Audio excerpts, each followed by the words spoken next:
Shriram.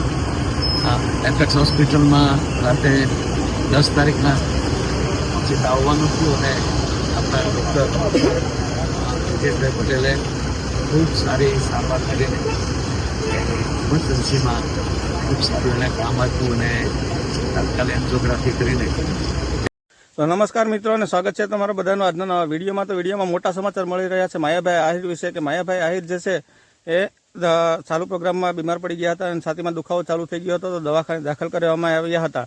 Apex જે દવાખાનું છે તેમાં દાખલ કરવામાં સારામાં સારી સારવાર મળી ગઈ છે અને માયાભાઈએ પોતાનો વિડીયો છે એ સોશિયલ મીડિયા થકી તેના ચાહકોને બતાવ્યું છે કે ભાઈ હું સ્વસ્થ થઈ ગયો છું અને અત્યારે માયાભાઈ છે ઘરે જવા માટે નીકળી ગયા છે. તો માયાભાઈ માટે અને માયાભાઈની તબિયત માટે વિડીયોને લાઇક જરૂરથી કરી દેજો. વિડીયોને લાઇક કરવાનું ભૂલતા નહીં માયાભાઈ આહિર માટે. અને આગળ આપણે આખો વિડીયો જોવાનો છે કે માયાભાઈ આહિરે શું કીધું. તો આવો આગળ આપણે વિડીયો જોઈએ અને વિડીયોને લાઇક કરવાનું, ચેનલને સબસ્ક્રાઈબ કરવાનું ભૂલતા નહીં. હવે આગળ આપણે જે વિડીયો જોવાનું છે માયાભાઈએ જે કીધું એ સાંભળવાનું છે. તો આવો વિડીયો જોઈએ. 2 દિવસમાં એકદમ રેડી કરીને અત્યારે હું પરત ઘરે જઈ રહ્યો છું.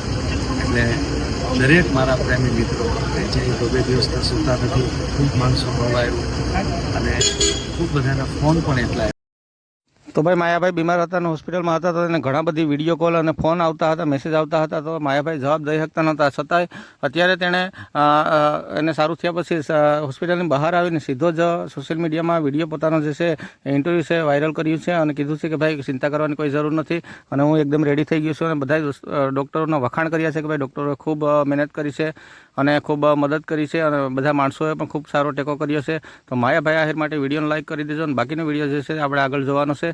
તો આગળ આપણે વિડીયો જોવાનો છે. તો માયાભાઈ શું કીધું એ આવો આગળ આપણે વિડીયોમાં જોઈએ અને આગળ વિડીયોમાં સાંભળીએ માયાભાઈએ આગળ શું કીધું.